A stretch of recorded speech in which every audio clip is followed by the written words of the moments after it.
clínica con mención en terapia de niños y adolescentes en la Universidad Cayetano Heredia de Perú. Tiene un diplomado en neuropsicología clínica en la Fundación Konrad Lorenz en Colombia. Tiene un diplomado en mención en prevención de discapacidades. En la Universidad Central de Quito tiene un diplomado en programación neurolingüística y diseño de talento humano en la Universidad Indoamericana. Hoy nos trae un tema que preocupa a todos, madres, padres, abuelos, tíos, todos aquellos que tenemos una conexión con niños y que queremos lo mejor para ellos porque ellos son nuestro futuro. Bienvenida, licenciada Conja, gracias una vez más y le cedo la pantalla para que usted la comparta cuando pueda.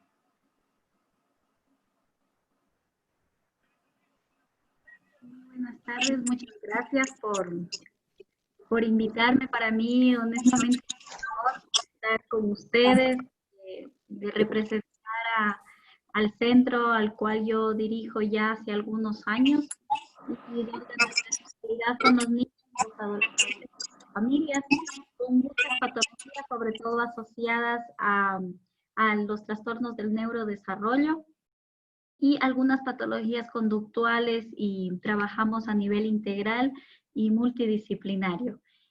Para mí, en realidad, el tema de hoy creo que es bastante importante porque tenemos que estar preparados para la nueva normalidad, ¿verdad? Tenemos que estar preparados como nuestros niños, los más pequeñitos, hasta los que están cursando los años. Acá en Ecuador le llamamos educación media y media superior. Sé que en Estados Unidos es diferente, pero que están próximos a tomar la decisión de cómo va a ser el retorno de los niños, de los adolescentes a clases. Entonces yo creo que el área emocional y la salud mental en este momento es tan importante porque necesitamos, quienes somos los adultos, tener claro cómo vamos a responder ante esta problemática. Entonces, más bien me gustaría con quienes están presentes hacer un conversatorio. Y cuáles son las interrogantes, porque yo les puedo contar muchos de los casos que tengo a diario con las familias de sus preocupaciones en torno a este regreso a clases. Entonces, la UNICEF y la OMS tienen, de acuerdo a cada país, tienen ciertos criterios para el retorno seguro y ciertas campañas de regreso a la escuela segura que estamos llamando. Yo puedo hablar desde mi realidad acá en Ecuador. Iniciamos el 1 de septiembre clases y no se ha iniciado, digamos, está el COE nacional valorando cuáles son las señales que tenemos, porque en algunas provincias tenemos más casos de contagios que otros. Entonces, lo que se está preparando este retorno es netamente virtual. Sin embargo, nosotros tenemos algunas preocupaciones de lo que sucedió el año pasado, desde el año pasado hablando lectivamente desde marzo. ¿Qué fue lo que pasó? Y como trabajamos con niños con necesidades educativas especiales, hubo una brecha entre los niños, digamos, entre comillas, que no presentan una necesidad educativa especial y los otros que sí presentan una necesidad educativa especial. Entonces, sí quería yo nombrar esto como psicóloga educativa, porque tenemos esa preocupación de nuestras familias. ¿Qué va a pasar si el asistir a clases no va a ser de manera normal? No tenían clases, normalmente los estudiantes, por decirlo así, y estaban teniendo 1 o 2 veces a la semana asistencia con el docente. Entonces, esa es la primera preocupación de los padres de familia en torno a eso. Si va a haber un aprendizaje significativo o no para los niños. Porque sabemos que en nuestra comunidad latina una de las grandes dificultades que tenemos es los hábitos, ¿sí? Los hábitos de que nuestros niños estén sentados 2, 3 horas en frente a una computadora y que la maestra tenga las estrategias metodológicas adecuadas para que ese aprendizaje sea significativo. Entonces, hemos hecho algunas reuniones acá en los consejos consultivos de educación, se llaman, y para poder nosotros viabilizar que este aprendizaje sea significativo. Entonces, esa es la primera interrogante que tienen los padres de familia y también los docentes, porque los docentes se les ha reducido las horas y a partir de esta reducción de horas también son 40 niños dentro de un aula, ¿cómo van a hacer este aprendizaje? Entonces, para lo cual la UNICEF y los ministerios de educación están tomando en cuenta las cargas horarias para tener el nuevo año lectivo. Entonces, ¿qué va a pasar con esta nueva normalidad? ¿Sí? Entonces, según la Organización Mundial de la Salud y para la nueva normalidad, sobre todo para el retorno de clases, tenemos los siguientes factores, que es el famoso homeschool. En algunas naciones ya estaba viniendo como en boga, sin embargo, en algunos países latinoamericanos como el nuestro, sé que Colombia, Perú lo estaban implementando, pero que en realidad se están preparando todas las instituciones educativas para hacer este famoso homeschool.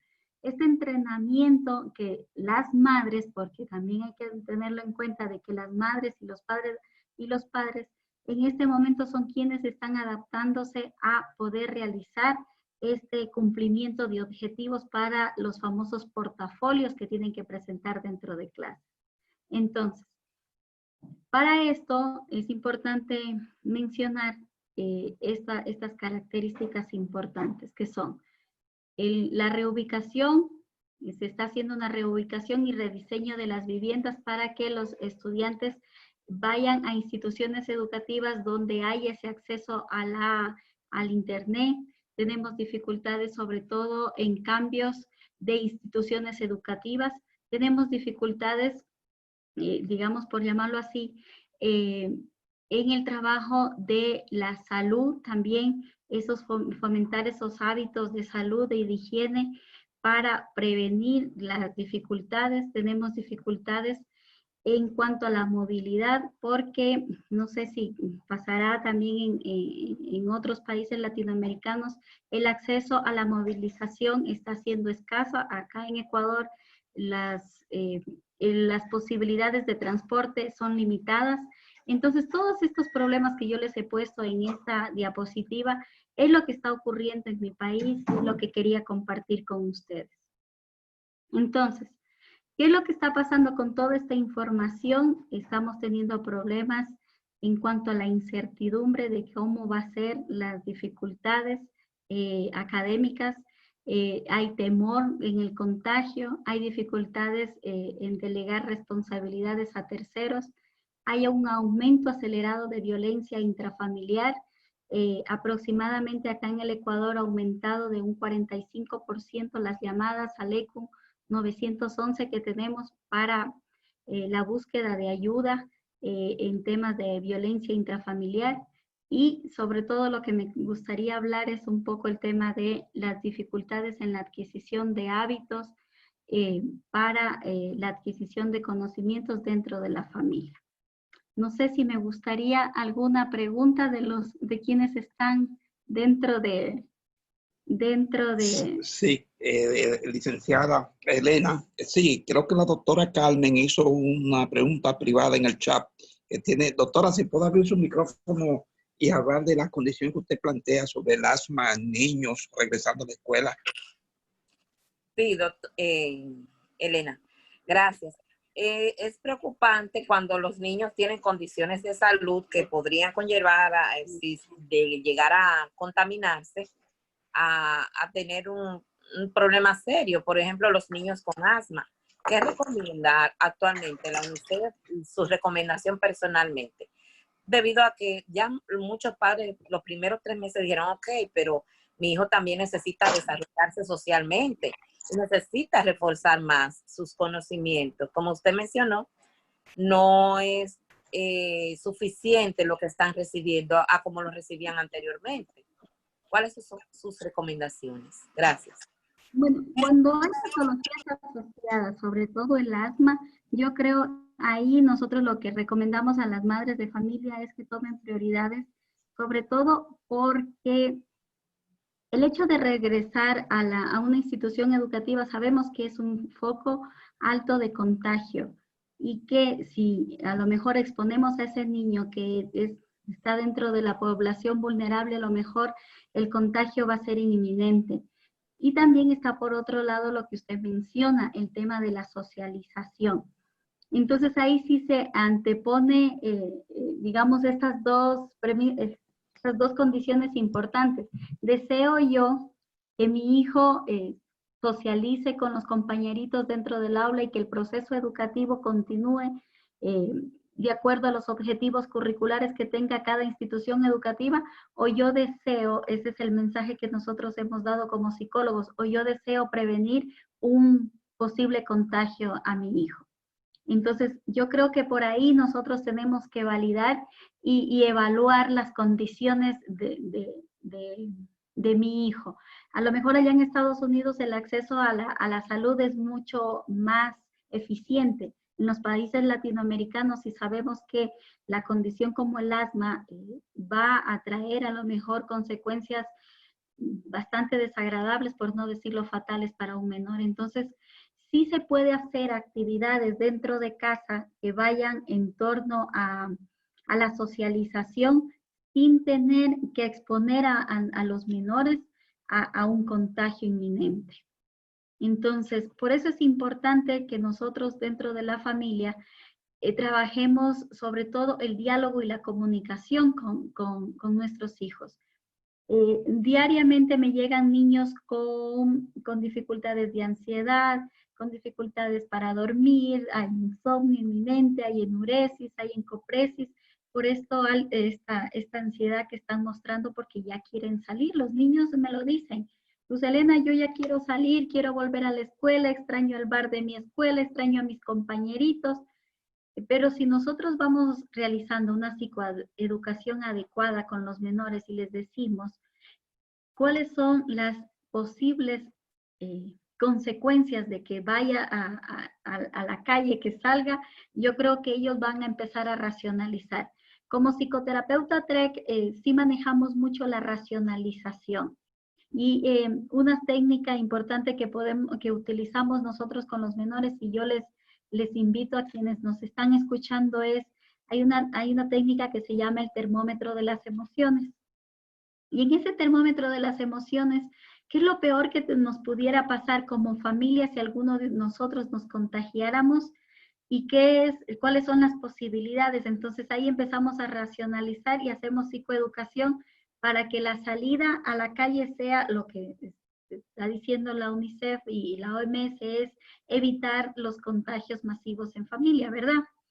Entonces, la comunicación constante. Yo les he puesto aquí algunos tips. La comunicación constante con nuestros niños. Sí, vamos a jugar el tiempo de actividades agradables en familia, disminuyen mucho los niveles de ansiedad y mejora mucho la emocionalidad en los más pequeños. Entonces, si yo busco algunas alternativas en casa, por ejemplo, cocinar, vamos a hacer un postre, ¿qué te parece si jugamos en arcilla? Con los adolescentes a lo mejor ver una película. Cuéntame qué película está de moda, ahora que está tan de moda también las series, estas series en estas plataformas, a ver, veamos veamos alguna de estas series que te gusta. Entonces, irnos involucrando en los intereses de nuestros hijos en estos momentos de pandemia es muy importante. Otro tip importante que les he puesto es humanizar a los miembros de la familia. El hecho de que estamos haciendo teletrabajo en casa es una carga para la mamá sobre todo, y ustedes saben que hay altos índices de este borderline en algunos trabajadoras y sobre todo trabajadores de la salud por este agotamiento mental y físico. Entonces, como parte de esa familia, humanizarnos en el sentido de decir, mira, ¿sabes qué? Hijo, hija, esposo, con quienes conviven, estoy agotada, estoy cansada, tengo ira, todas las emociones que nosotros podamos sentir, poder expresarlos, y de esta manera nosotros enseñamos a nuestros hijos que también es un canal importante poder definir cómo me siento. siempre como dentro de la terapia cognitivo-conductual es identificar cuáles son las conductas, pero también cuáles son las emociones que estamos sintiendo, ¿sí? ¿Alguna otra pregunta? ¿Alguien que no puedo ver si están alzando la manito?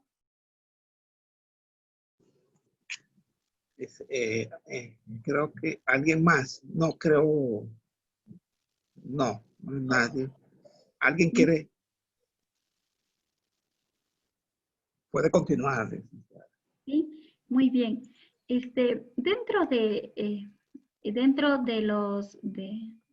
las dificultades, como les decía inicialmente, del regreso a clases para algunas mamás, y estoy trabajando con algunas mamás que son latinas, digamos ecuatorianas, y que están viviendo allá en Estados Unidos, y que sus hijos están acá en Ecuador, es definir cuáles son los objetivos académicos de la institución educativa y si este proceso educativo está siendo eficaz o no para sus hijos. Entonces, aquí hay una pregunta. Estela. Adelante.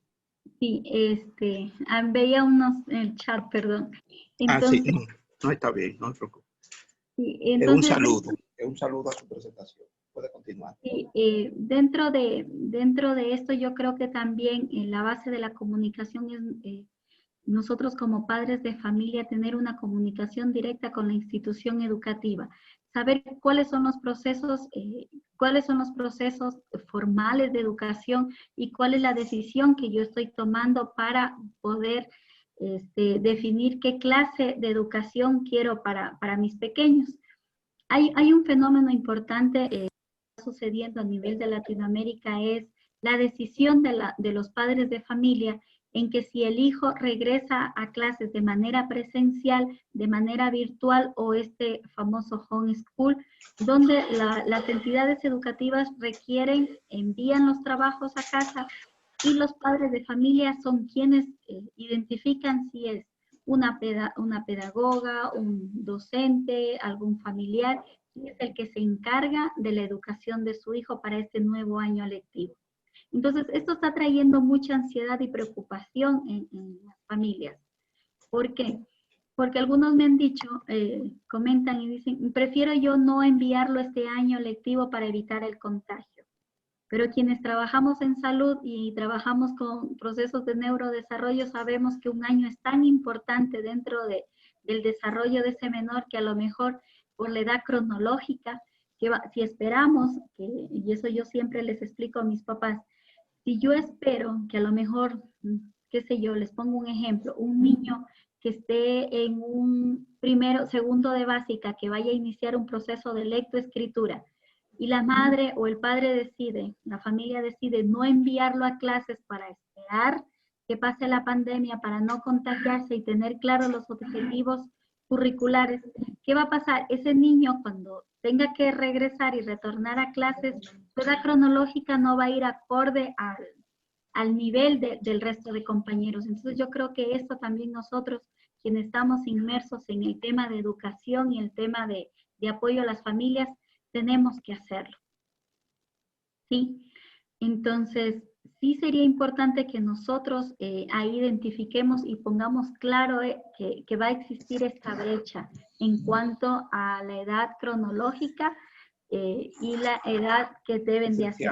Elena, quisiera darle el turno a la doctora Rosa Lora, que está levantando la mano. Parece que tiene un comentario o una pregunta. Doctora Lora, si puede abrir su micrófono y hablar. Sí, buenas tardes. Excelente intervención de la exponente. Realmente, y voy a ser una portavoz de muchos padres, hay una preocupación generalizada respecto al uso de las mascarillas por periodos prolongados. Sabemos que eso es una fuente de proliferación de bacterias que la persona continuamente inhala. Básicamente, yo como padre y con conocimiento del área sé lo peligroso que es recircular las bacterias. Entonces, ¿qué se puede hacer en este caso? Yo particularmente lo dejé en el primer ciclo en homeschooling, precisamente para ver cómo se esclarece una vacuna efectiva y eso, pero ¿qué podemos nosotros decirle a aquellos padres que no podemos explicarle y ellos no entienden el proceso de reinfección. ¿Cómo podemos manejar esa parte? Porque realmente es lo que más preocupa en mi caso personal. Muy bien, doctora. Por eso yo les hablaba tanto del tema de la psicoeducación a las familias. Yo creo que en este momento somos tan importantes todos los profesionales de la salud para poder nosotros enseñar a nuestros padres de familia y, como les decía, esa comunicación directa con la institución educativa. Dentro de un aula regular, digamos, el mínimo de estudiantes son 25 niños en un aula normal y máximo unos 40 estudiantes. Entonces, ¿qué sucede si esta docente, y a esto hay que así hacer como un llamado de atención, en realidad no va a tener el tiempo para poder estar revisando si te cambiaste o no durante el tiempo adecuado la mascarilla, ¿verdad? O que está siendo utilizada de manera correcta la mascarilla, porque muchos de los niños que optan es por quitarse la mascarilla porque no pueden hablar, porque les fastidia, porque sienten que se están ahogando. Todas esas cosas nosotros los vemos en consulta con los pacientes que están de manera presencial. Entonces, por eso es tan importante la sensibilización a las familias, a esa mamá y ese papá, para que puedan hacer una psicoeducación adecuada al menor. Y el tema del homeschool es importantísimo que definan, pero la comunicación con digamos, el tutor responsable para el nuevo año lectivo, porque eso es lo que les preocupa a los padres de familia. Yo veía aquí una pregunta. Muchas gracias. De todas maneras, excelente su respuesta. Gracias, Rosa. Sí, adelante, Elena. Había una pregunta que la quiero leer. A ver. Me parece que decía cómo nosotros, cómo proteger a los padres. No sé si alguien me puede ayudar leyendo esa pregunta que no logro visualizar. Sí, ¿Cómo pueden los padres cuidarse ellos mismos, o sea, para poder ayudar a sus hijos? ¿Qué usted recomienda? Ya, en el área de salud mental, hay algo muy importante que nosotros tenemos que evitar con los padres de familia, y es esta exposición a lo catastrófico y a lo fatal y a lo terriblitis que llamamos. Sabemos que nuestro sistema inmunológico, que tiene que estar es sí o sí en óptimas condiciones. ¿Para qué? Para ser menos propensos al contagio, ¿verdad? Entonces, lo que hemos nosotros realizado como profesionales en el centro al cual dirijo es trabajar esto de la visión catastrófica, y estamos trabajando muchísimo con los padres de familia, sobre todo con los niños con síndrome de Down.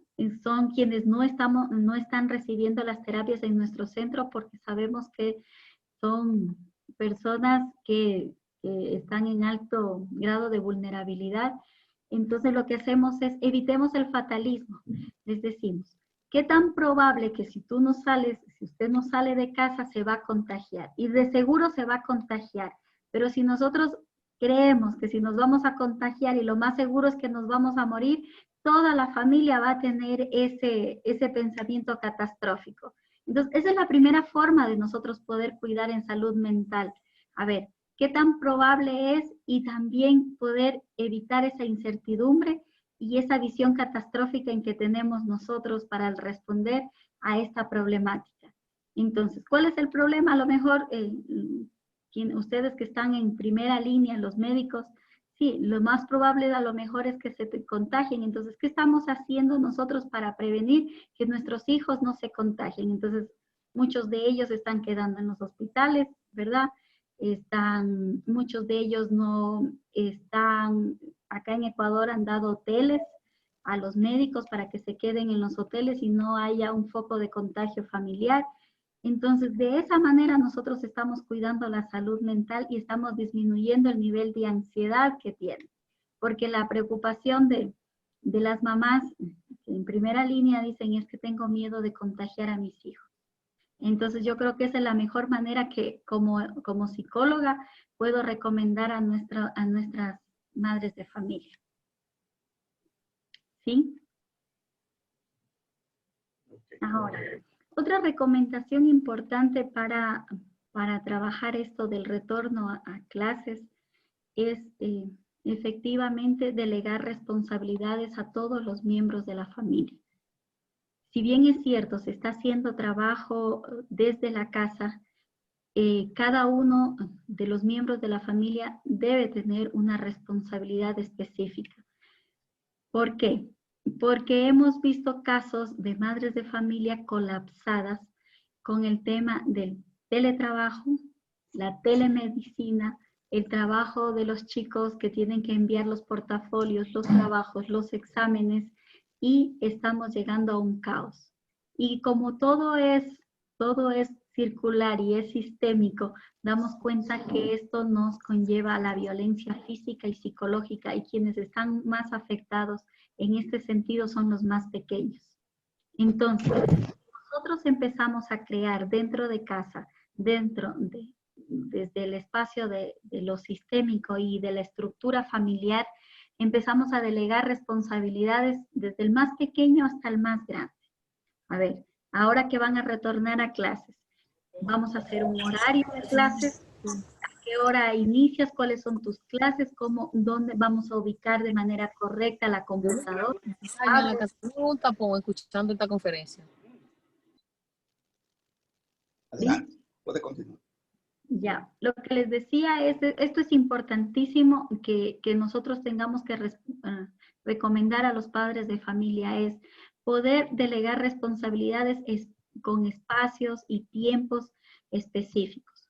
Este va a ser tu espacio para que tú, se me ocurre, de 8 a 10 de la mañana recibas clases, vas a estar atento, esa es tu responsabilidad, cómo lo vamos a hacer, y a lo mejor en la tarde podamos revisar nosotros los padres de familia cómo ha sido el avance. Hemos tenido casos de docentes que me comentan y me dicen, Luz Helena, los niños recibiendo clases en la cama. Les pedimos que pongan la cámara y están con pijama todavía, ¿sí? Desayunando. Entonces, si nosotros como padres de familia no delegamos responsabilidades, si nosotros como adultos no establecemos un espacio donde va a ser el adecuado para que nuestros hijos reciban clases, los objetivos, y ahí sí va, los objetivos académicos, objetivos curriculares, no se van a cumplir porque no va a haber un aprendizaje significativo. Entonces yo creo que esta es la recomendación que nosotros tenemos que, principal, dar a los padres de familia. A ver, ¿cuál es establecer el horario? ¿Cuál es el hábito de tu aseo? ¿Cuál es el hábito de cumplimiento de las tareas? ¿Y cuáles son mis responsabilidades como padre de familia? Si nosotros cumplimos este círculo y establecemos una estructura importante dentro de las familias, créame que este homeschool va a ser exitoso. Si no, vamos a continuar con niños que en realidad no tienen hábitos, no tienen normas, no tienen reglas, y que van a recibir la clase, pero el objetivo principal de que haya un aprendizaje no va a existir. ¿Sí? Y entonces, una madre que está colapsada con tantas responsabilidades, sabemos que lo más seguro es que recurren a la violencia, y hoy en día tenemos tantos llamados, como les mencionaba, al tema de llamados de atención y llamados de auxilio por niños que estaban siendo violentados por estos sucesos. ¿Sí? ¿Puedo seguir? ¿Alguna pregunta? Sí, adelante. Sí, estamos ya para pasar al próximo conferencista, un par de preguntas más y algún otro comentario que alguien quiera hacer. Adelante. Muy bien. Mire, yo creo que esto de la pandemia y el tema del COVID, en realidad que a todos nos ha desconfigurado y nuestra estructura mental, y sobre todo yo creo que el mensaje que nos deja a quienes trabajamos en el área de salud y de educación es la flexibilidad. buscar que nuestros usuarios encuentren tal flexibilidad y equilibrio para mejorar su calidad de vida, mejorar sus emociones y mejorar las condiciones de resolución de conflictos. Existen muchas dificultades en cuanto al tema económico, al tema de cambios de instituciones educativas. Sin embargo, nosotros como profesionales de salud mental, lo que tenemos que estar direccionados a encontrar ese equilibrio en las personas, buscar que sean flexibles, buscar de que cada problema encontrar una solución, y como decimos en TREC, si no tiene solución lo desechamos, pero que vaya mejorando su actitud frente a esta situación. Eso es lo que nosotros vemos más a diario, muchos adolescentes con intentos de suicidio por diferentes situaciones, madres colapsadas, padres desempleados, pero ahí está el acompañamiento psicológico y ese acompañamiento familiar que es tan importante en este momento. Hay mucho por hablar el tema de la salud mental en este momento. Hay mucha ansiedad, mucha depresión, hay muchos trastornos que se han visto en estos momentos evidenciados. Sin embargo, nosotros como psicólogos tenemos que ser parte de esas familias para mejorar la calidad de vida. Eso es lo que les puedo decir. Estar preparados para que no todos los niños pueden regresar a las instituciones educativas. Yo creo que sí tendríamos que ser bastante cautos. A lo mejor un año lectivo puede ser satisfactorio buscando las estrategias y las metodologías adecuadas de enseñanza. No todos los padres de familia pueden ser docentes con los hijos, ¿sí? Entonces, por ahí yo creo que buscar apoyo pedagógico, apoyo psicopedagógico, ¿para qué? Con estas tutorías, para que no haya esos conflictos dentro de casa porque no realizó una tarea de manera adecuada. Suficientes problemas tienen los más pequeños, siempre soy la defensora de los más pequeñitos. Suficientes problemas tienen ellos de estar completamente aislados del mundo para que por no cumplir una tarea sea víctima de violencia física y psicológica. Entonces, estamos llamados nosotros a trabajar con las familias para sensibilizarlos. Creo que ese sería mi llamado, esas serían las recomendaciones para ustedes y para quienes escuchan este programa. Muchas gracias, licenciada Luz Helena Cunha, por su interesante exposición. Luz Helena, que es de Cuenca, Ecuador, pero en el Ecuador ella es una de las psicólogas que más experiencia está desarrollando con esta pandemia y los niños en el Ecuador. Quisiera permitir, antes de nuestro próximo conferencista, abrir el micrófono al doctor Jorge Chaín, gran amigo nuestro, pediatra, médico pediatra, entrenado en Europa, en España, que está en la línea. Si quiere compartir algún saludo, algún comentario, doctor Chaín, Jorge Chaín, dirigente del Colegio Médico Dominicano y administrador de hospitales en la República Dominicana.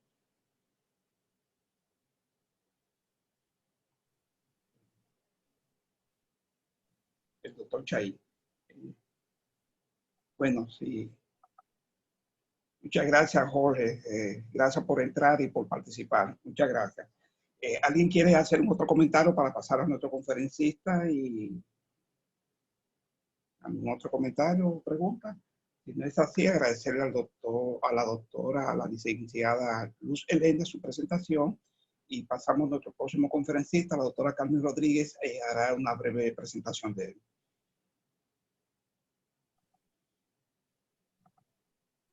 Sí, buenas tardes.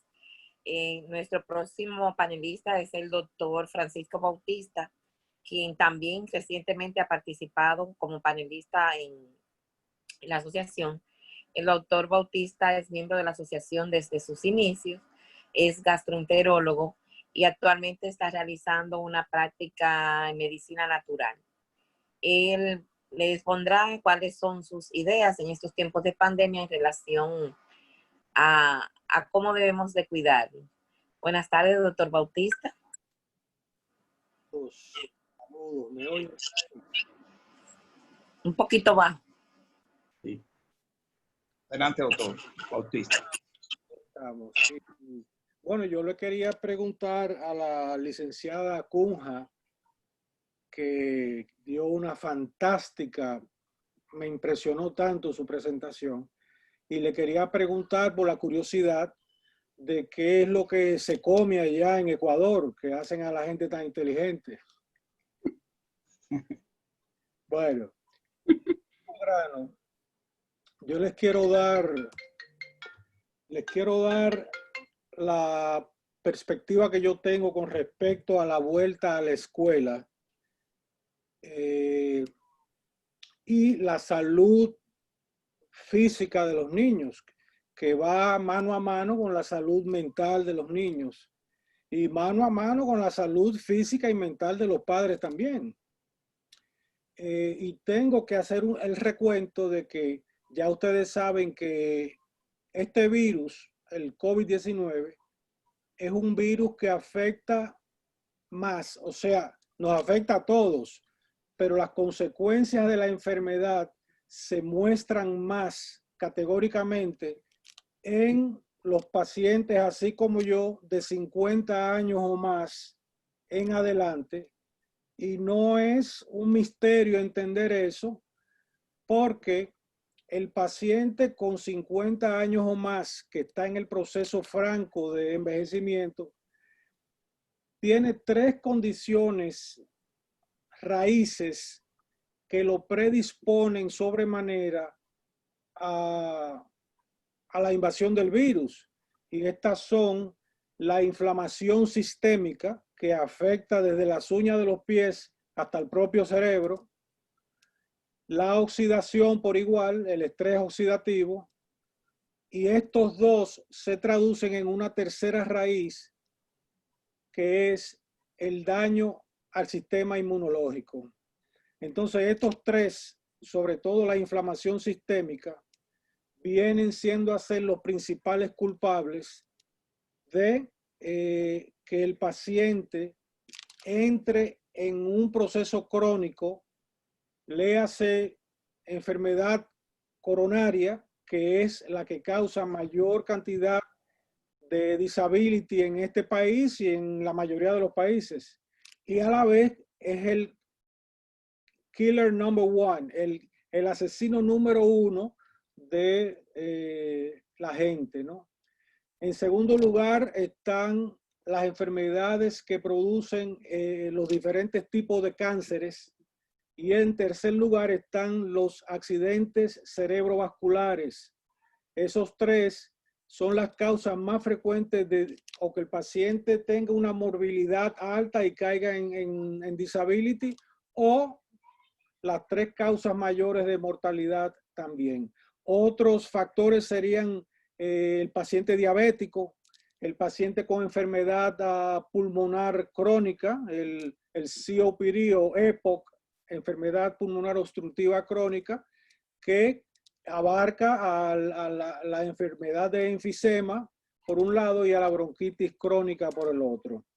Y así hay otras condiciones crónicas como los pacientes con deficiencias renales que ya están en diálisis, los pacientes que también están en un proceso de radioterapia o de quimioterapia.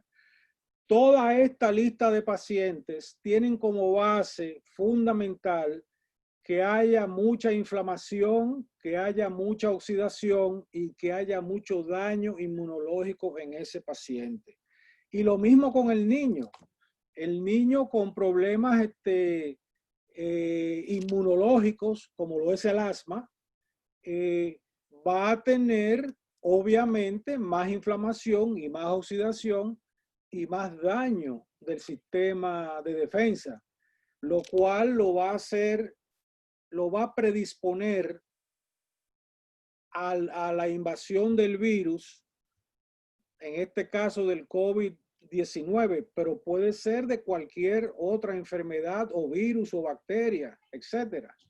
¿Por qué? Porque el sistema inmunológico va a estar deficiente y cuando el sistema inmunológico está deficiente en un medio de inflamación sistémica y un medio de oxidación, un estrés oxidativo generalizado, entonces no nos queda además que enfrentar muy posiblemente la invasión de tal o cual enfermedad, en este caso el COVID-19.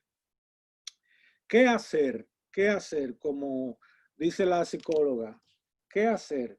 Bueno, yo lo que estoy haciendo con mis chicos, los más pequeñitos, los dos más pequeños, yo me estoy encargando de fomentar en ellos, de hacer práctico el hecho de que entre la mamá de ellos y yo conjuguemos los 9 pilares de la salud.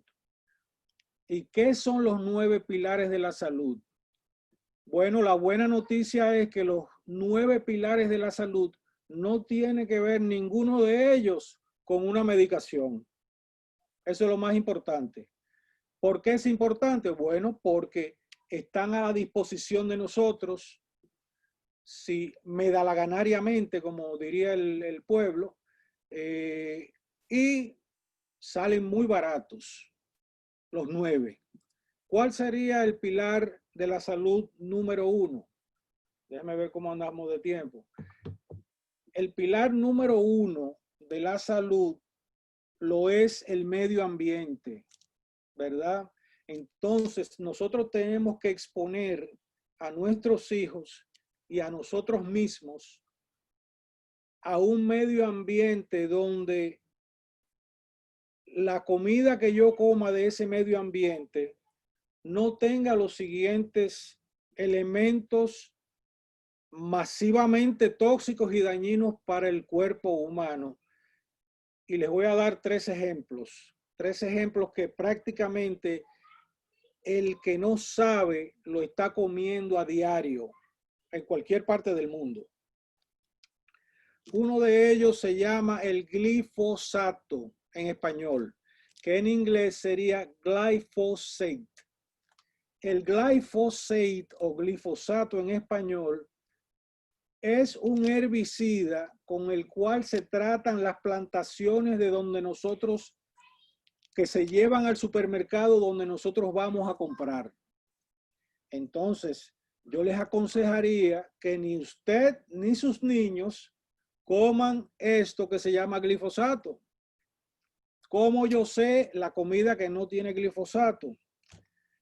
Es una comida que no necesariamente tiene que ser puramente orgánica, pero por definición, la comida orgánica, que es aquella que no es tratada con herbicidas ni insecticidas químicos, ¿verdad? Ustedes saben que usan herbicidas e insecticidas para matar la hierba mala y para matar los insectos que están en la plantación, para aumentar la producción. Pero ¿qué pasa? En ese aumento de la producción viene también un deterioro de nuestra salud a través del herbicida glifosato. Otras comidas que debemos evitar son aquellas comidas que hayan sido en vida el animal tratado con antibióticos y con hormonas. Entonces, ese primer pilar de la salud es muy importante porque estamos hablando de las cosas que entramos por la boca para alimentarnos. Entonces, yo lo que hago es con mis hijos y con mi esposa y conmigo, no glifosato en lo posible, no antibióticos ni hormonas en las carnes que comemos. Número 2, y ya para el niño es más importante el número 2 y el 3. El número 2 de los pilares de la salud es el ejercicio. El ejercicio en el niño es algo espontáneo.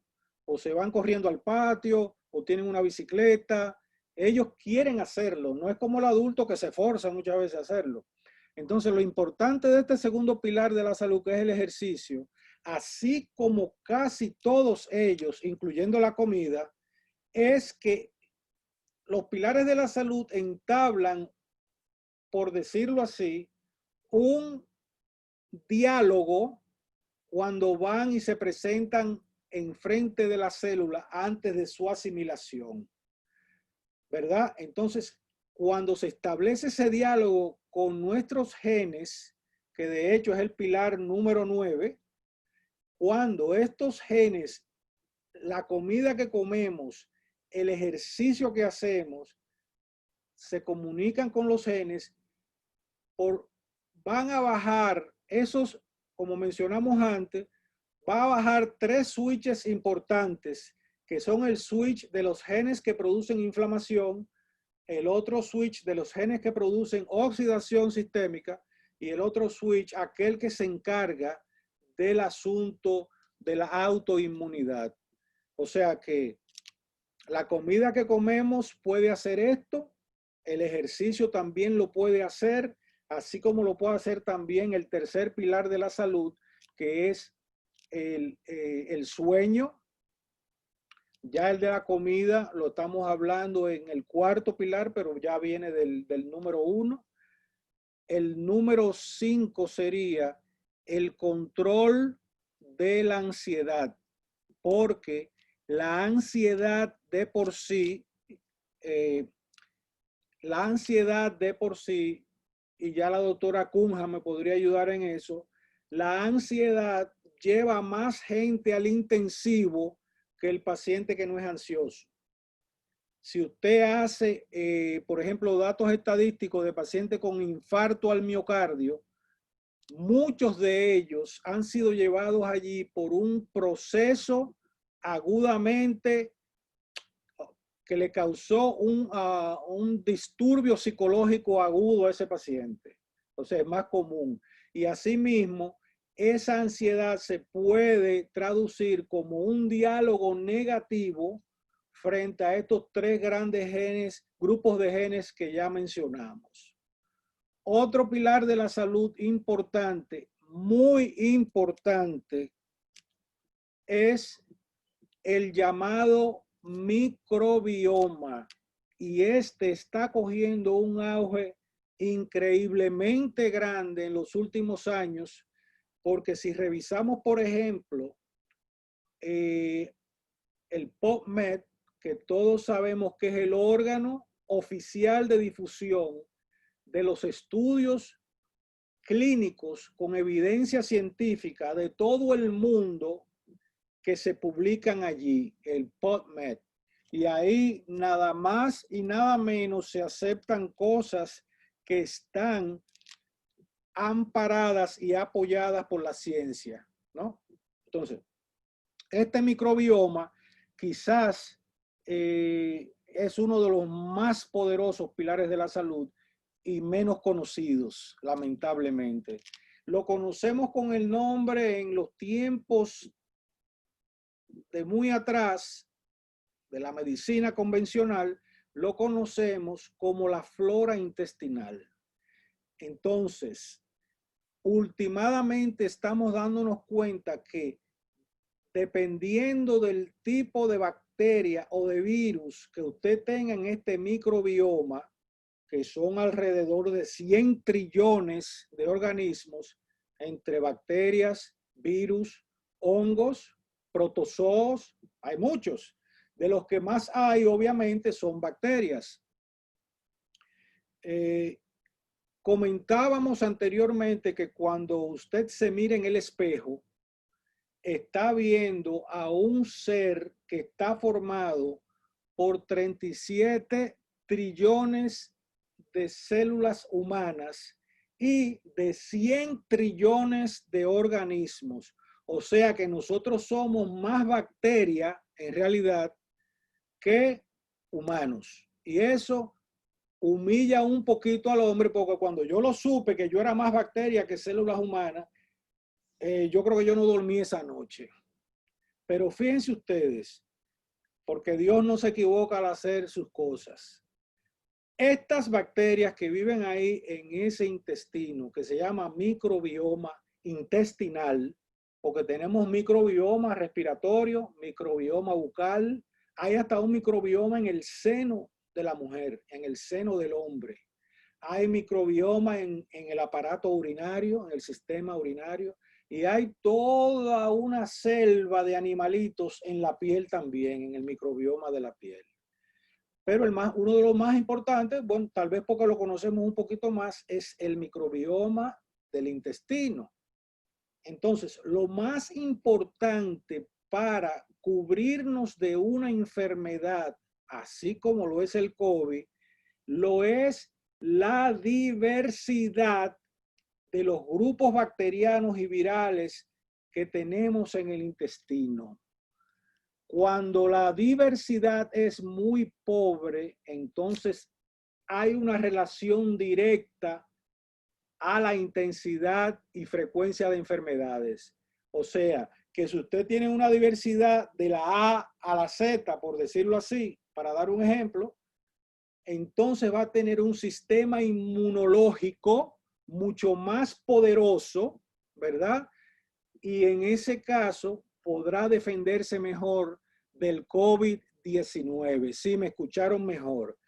Cuando tiene un microbioma diverso, su sistema inmunológico va a ser fortalecido y va a poder lidiar mejor con el COVID que cualquier insulto que venga de afuera, ya sea un insulto bioquímico, ya sea un insulto de sangrado, por ejemplo, pero en este caso un insulto viral.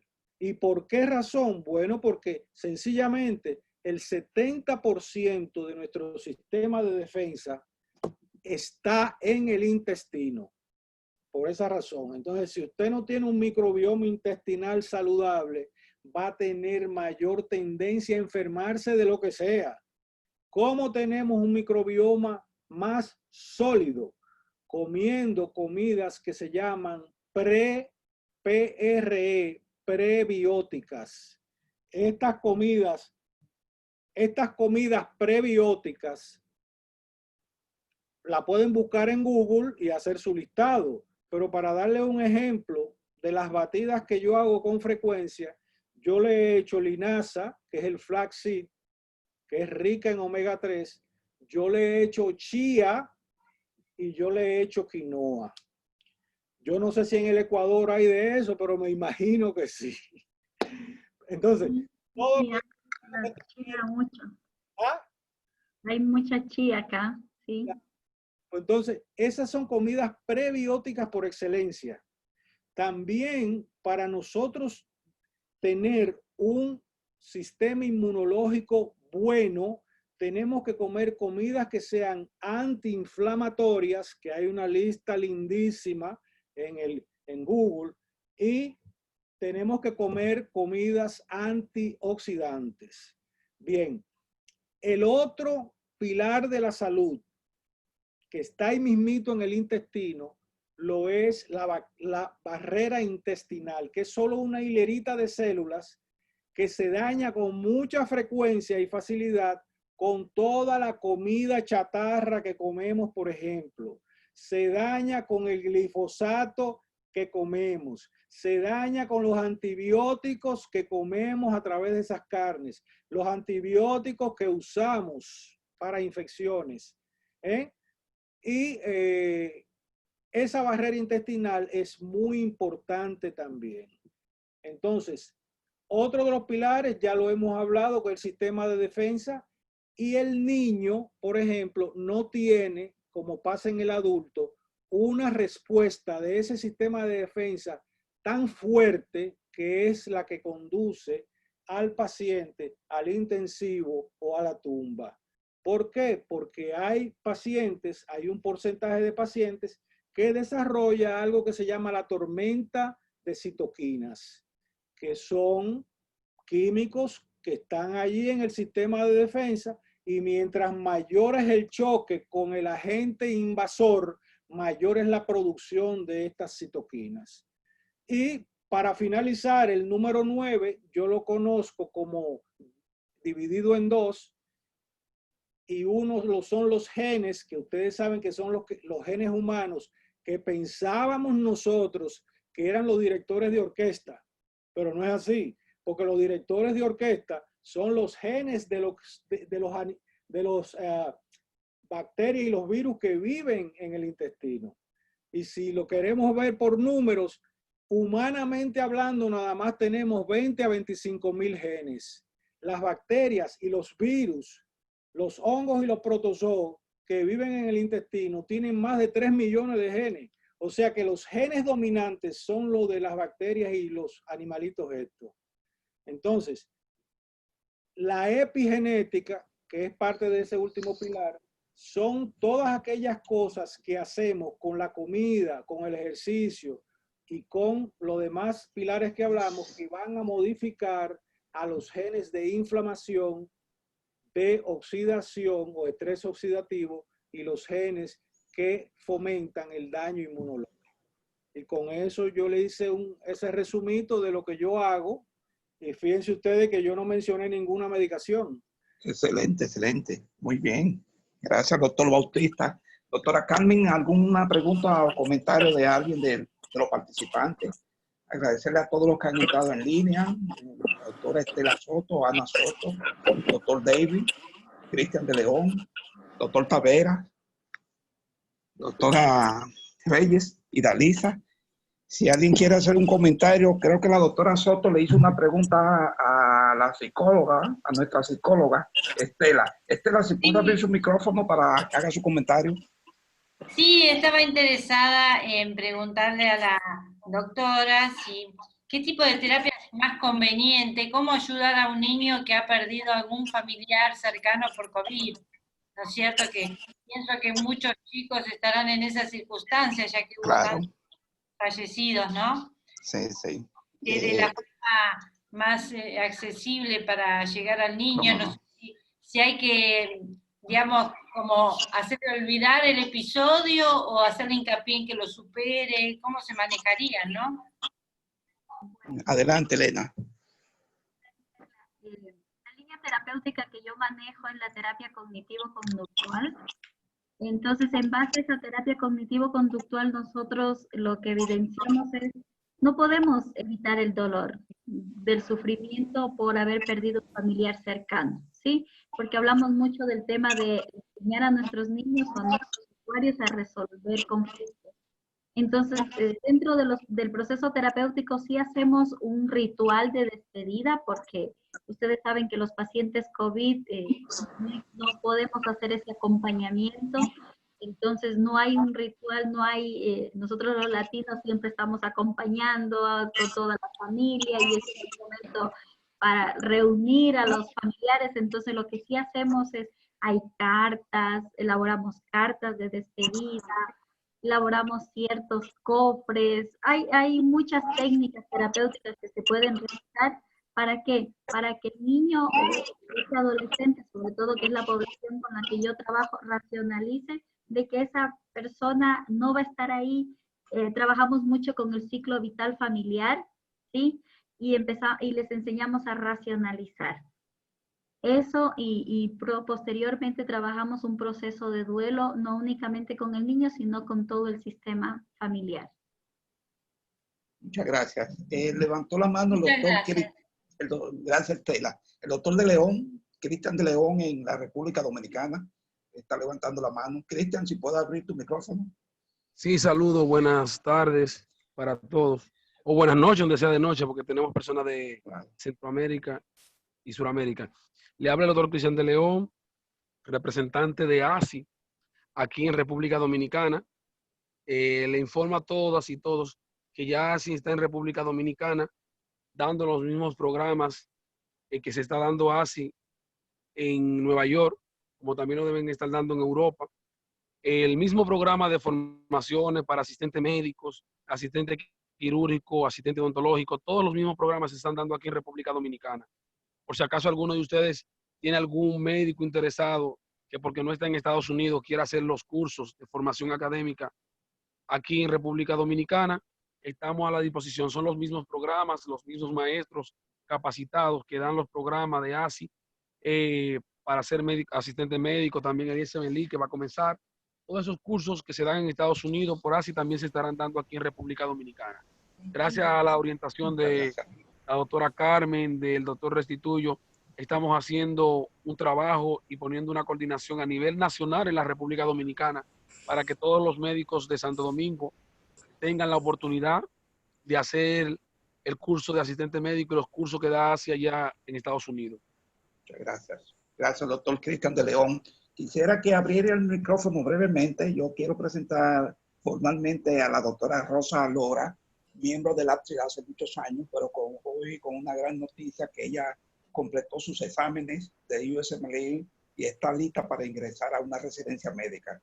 Difícil es aprobar los exámenes, difícil es también entrar a un programa de residencia, y aquí podemos interactuar. Me gustaría que ella brevemente hablara de su experiencia siendo madre, teniendo hijos, cómo ella preparó sus exámenes, cómo ella logró pasar el USMLE, y que lo pueda compartir con los jóvenes, porque ahora tenemos en la línea muchas doctoras y médicos recién llegados que su meta es presentar exámenes.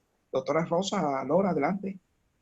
Sí, buenas tardes, mis queridos colegas. Realmente es un placer para mí ser parte de la familia, porque no es una institución, es una familia, la familia de APSI. Sí. Estoy Adelante, muy agradecida. Rosa.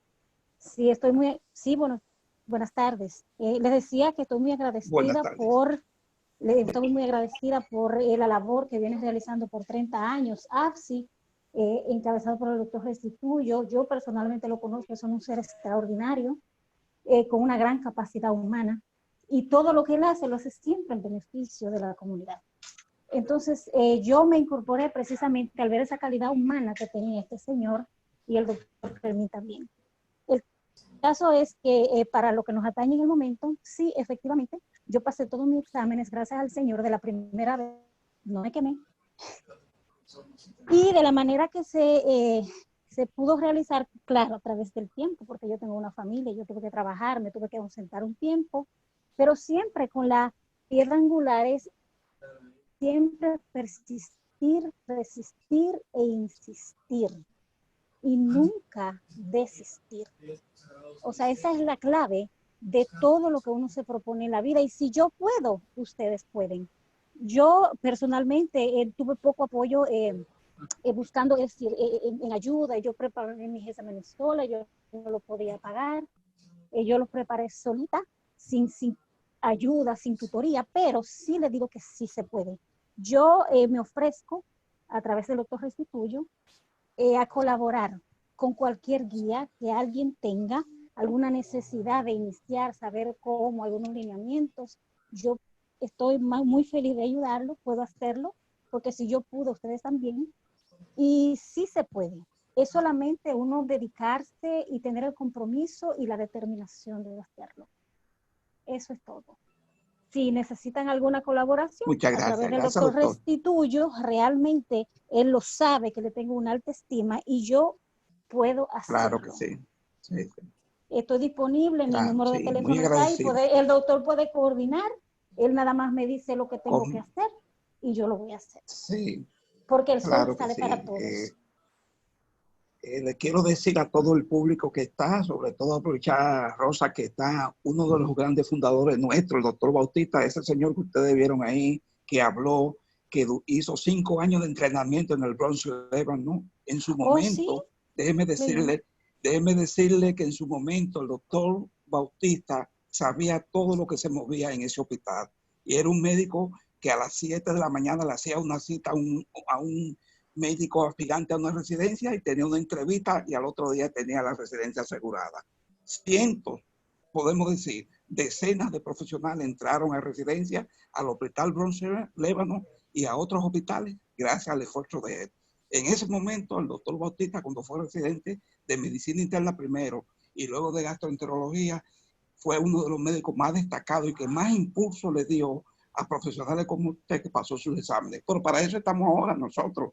Y Bautista, que ahora está en la Florida, que tiene su licencia de allá, pero también sigue con la licencia de aquí, él puede todavía ayudar y seguir contribuyendo. Yo sé que sí, porque lo hizo desinteresadamente en su momento. Así que gracias, Rosa. Quisiera abrir el micrófono al doctor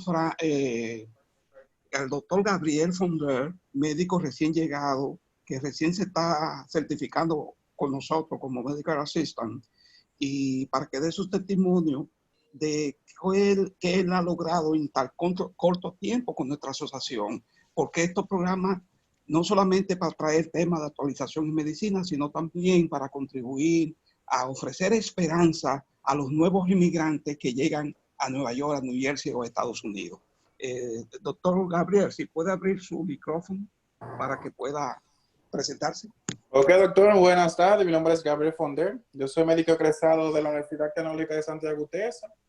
Tengo 3 años viviendo aquí en la ciudad de Nueva York. Me integré a la asociación y fue algo maravilloso porque gracias al doctor Restituyo y la doctora Carmen Rodríguez, siempre están a la vanguardia con nosotros. Ahora mismo estoy trabajando con un cardiólogo como Physical Assistant. Gracias al doctor. Y les recomiendo que todo aquel que no esté inscrito en la asociación esté disponible. Ahora mismo voy a hacer la certificación de Medical Assistant con ellos y es muy bueno ello. Gracias, Gabriel. Muchas gracias. Sí. ¿Alguien quiere hacer otro comentario? Tengo el doctor Tavera. Pedro, por favor, si te puede introducir o hacer algún comentario ahora que sacaste tiempo. Yo sé que tú estás muy ocupado ahora con la toma de posición de las nuevas administración. Pero el doctor Tavera es un fundador de instituciones médicas aquí en Nueva York. Ahora está en la República Dominicana. Pero compartir un poquito tu parecer de la ponencia de hoy. Sí, bueno, llegué un poco tarde, ya la doctora estaba terminando con su exposición, y entonces, pero la de Francisco Bautista la pude, mi primo, Francisco Bautista, con él la pude escuchar prácticamente completa, y realmente me gustó mucho, y más insistiendo en lo que habíamos hablado con charlas anteriores, acerca de la importancia de mantener la microbiota intestinal adecuada, saludable, porque esa es lo que nos determina. Pero déjame contar algo. En el día de hoy estuvimos visitando Atomayor del Rey. Recuerden que Atomayor fue muy afectado por la tormenta Isis que pasó por ahí. Sí. Y estuvimos llevándole unas donaciones. Ellos, a través de los clubes de leones, se colectó un dinero, entonces yo fui a entregarle unas compras y pudimos, ellos, no sé cómo les rinde tanto, pero les rindió bastante el dinero que yo le di, y en un supermercado, cuando se le compraron 37 raciones ya preparadas en bolsa, arroz, habichuela, salami, café, una serie de cosas. Yo no sé cómo les rinde, pero les rindió el dinero. Más le hicimos 24 en otro supermercado. O sea que logramos prepararle 62 raciones en unas bolsas para entregárselas a los damnificados de allá. Y me alegró muchísimo, o sea, que uno pueda seguir colaborando con las personas que en momentos difíciles necesitan la mano de uno. Sí. Y entonces estuvimos allá en el día de hoy. Gracias, doctor. Y aquí estamos presentando no solamente el AXI, sino a todos los que vivimos en el exterior normalmente, y que respondemos a las necesidades de cualquier comunidad que nos necesite, porque no solamente somos médicos para ayudar, sino para ayudar. Claro, claro. El doctor Bautista quiere compartir también un comentario ahí. Sí, lo que quería decirles era que yo estoy muy de acuerdo con lo que dijo la doctora Lora con respecto a la dedicación y a la disciplina que hay que tener en esto para lograr el asunto. Hay un componente que yo creo que por años tal vez no le hemos sacado el provecho adecuado. Y es el punto de que siempre con esa disciplina y con esa dedicación, también es bueno conocer a alguien que nos ayude a llegar. Cuando yo estaba en esos tiempos buscando, estamos hablando de 1983, yo di, como decimos los dominicanos, yo di mucho bandazo. hasta que se me ocurrió, y siempre, o sea, no siempre, pero ustedes saben que por lo general no tenemos ayuda de otro que no, pensamos que está en la capacidad de ayudarnos, como por ejemplo, hay muchos médicos que están en posiciones buenas. Hay muchos médicos que conocen médicos influyentes en programas de residencia y que son dominicanos, muchos de ellos, y que son latinos, muchos de ellos. Pero las cosas no son ideales y en esos tiempos era lo mismo. De hecho, cuando yo llegué, hubo uno, quizá el más prominente de los médicos dominicanos. Cuando yo fui y toqué su puerta, lo que él me dijo fue que a mí me dicen Fico, me dice, mira Fico, lo mejor que tú haces es devolverte a la República Dominicana, que allá tú vas a conseguir trabajo seguro. Bien no sabía ese médico que lo que estaba despertando en mí era un fuego tan intenso que llegué a comprender que lo que no vale en la pelea que está metida un perro es el tamaño del perro en la pelea, sino es el tamaño de la pelea que tenga ese perro metida adentro. Entonces, avivó mis ganas de yo llegar, ese comentario tan negativo en mi vida profesional. De yo haberlo seguido, yo me hubiera perdido de haberme convertido en internista allá en el Líbano, 3 años. Me habría perdido de volverme uno de los pocos gastroenterólogos dominicanos que hay en la historia de este país en la medicina como dominicano. Y también me hubiera perdido ser un individuo que está terminando una tercera especialidad en medicina funcional, que es aquella medicina que se encarga de sanar y no de curar a los pacientes. Entonces, de la única manera que yo pude conseguir, viniendo con las mejores cartas de recomendación, aparte, como dijo la doctora Lora, de la dedicación y el empecinamiento en conseguir eso, en estudiar, en pasar exámenes, fue la ayuda nada más y nada menos del Congreso de los Estados Unidos de Norteamérica. Yo fui uno de los pocos latinos que yo conozco que recurrieron a ir al Congreso para conseguir una posición en un hospital, en el Bronx Lebanon Hospital. Entonces, hay una oportunidad que yo creo que tenemos que revisar, porque poder como asociación tenemos mucho, es el de ubicar la gente desde el punto de vista práctico que pueda ayudar, incluyendo a los políticos, sobre todo en esta época de elecciones que quieren brillar. Ese era el comentario que tenía que decirles. Todo sí. de entrar, pero hay que trabajar esto mejor. Sí. Muy bien, muy interesante los comentarios, la participación de todos ustedes. Esa es la idea, que estas experiencias, estos testimonios les sirva a los nuevos inmigrantes, que el doctor Bautista, cuando no existía el internet, usaba libretita y papelito para llamar a los médicos a que vinieran a las reuniones. Ahora, sí. Perdón. El mismo traje. Adelante, Bautista. Sí, una libreta, sí. Así es. Así es, sí. Doctora Carmen, para cerrar la conferencia, si no hay más comentarios ya, que perdón, se nos agotó el tiempo. Sí, doctora, sí, Rosa, la doctora Lora.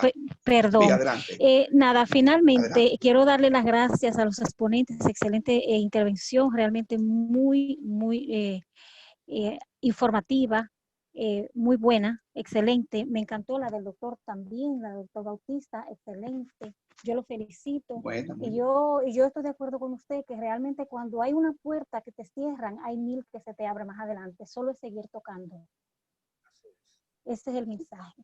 Muchas gracias. Gracias, Lora. Agradecerle a todos ustedes, al doctor Chaín, al doctor David, a la doctora Silvestra, a Estela Soto, a Ana Soto, Luz Elena, a la doctora Lora, doctor Cristian de León y los demás. Y le damos paso a la doctora Carmen Rodríguez para despedir este interesante programa que hoy ha sido tan motivador, que quedarán la historia para todos nosotros. Gracias, buenas tardes a todos. Gracias por su participación. Quédense con todo lo bueno que consiguieron hoy. El doctor Francisco Bautista es permanentemente invitado a este programa, es decir, el programa es de él, una buena parte, así que seguirán nutriéndose con sus conocimientos. Gracias a la licenciada Cunha, como siempre, profesional y acertada en todo, debido a toda su experiencia y a su gran humildad. Y cualquier duda que tengan, pues como dice la doctora Lora, pues acérquense al doctor Estituyo, a mí, que estamos aquí como profesionales para crecer todos. Gracias y buenas tardes. Hasta el próximo sábado lo esperamos. Muchas gracias a ustedes por la invitación. Un abrazo.